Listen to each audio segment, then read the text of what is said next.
प्रवाशांसाठी थेट बंद करण्यात आलेला आहे।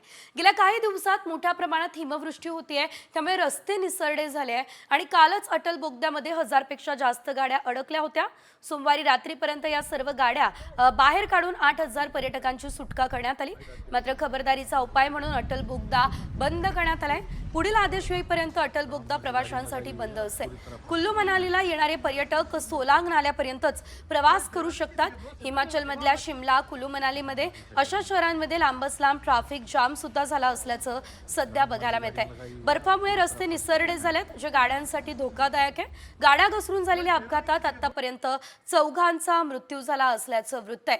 त्यामुळे हिमाचल प्रदेशमध्ये 223 रस्ते आणि 3 राष्ट्रीय महामार्ग बंद करण्यात आले। शिमला आणि मनालीमध्ये तापमान शून्याच्या खाली गेलंय, त्यामुळे हिमाचल प्रदेशमधील लोकप्रिय पर्यटन स्थळं ताज्या हिमवृष्टीमुळे बर्फानं झाकली गेली आहेत। तर अटल बोगदा हा प्रवाशांसाठी आता बंद करण्यात आला असल्याचं एकंदरीतच आपण बघतोय। त्यामुळे प्रवाशांचे मात्र हाल होत आहेत। सध्या आपण बघतोय 31 आहे, ख्रिसमस आहे आणि त्यामुळे सर्वांना सलग सुट्ट्या मिळालेल्या आहेत। यामुळे अनेक जण पर्यटनासाठी हिमाचल प्रदेशकडे वळले आहेत। मात्र या ठिकाणी बर्फवृष्टी होत असल्यानं अनेकांना मोठ्या अडचणींचा सामना करावा लागतोय।